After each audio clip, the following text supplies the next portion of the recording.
अस्सलाम वालेकुम बाबा जी। तुसी इस वक्त तकरीबन हर साल ही 30ਵੀਂ रमज़ान ते बाबा फरीद दे मज़ार ते बाबल जन्नत ते आउंदे जे। ये इंसानियत वास्ते की मैसेज दे गए ने? क्यों लोग बार बार इत्थे आउंदे ने, जबकि बहुत सारे दूसरे फिरके दे लोग कहंदे ने कि बहुत शिरक हुंदा है? इहदे बारे कोई वजाहत करो, लोगों को इसलाह करो कि असल हकीकत की है।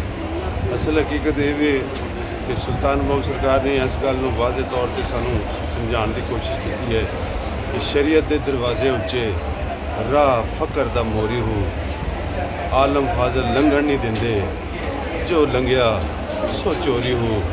बाबा फरीद सरकार ने फ़कर के रस्ते में इस्तेमाल किया सी ते फ़कर के राही जन्नत के मकाम को हासिल कर गए, बल्कि जन्नत तो भी अगले मकामां ते पहुँच गए।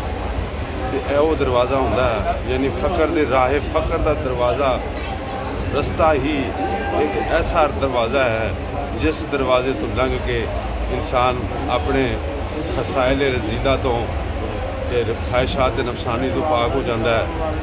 वो अंदरों शिरक जही बुराई ते गुनाह हमेशा लिए ख़त्म हो जाता है। तो वो यकसूई ते आ जाता है, इकाई ते आ जाता है, वो दूई तो जान छुड़ा लेंदा है, दूई तो निजात हासिल कर लेंदा है।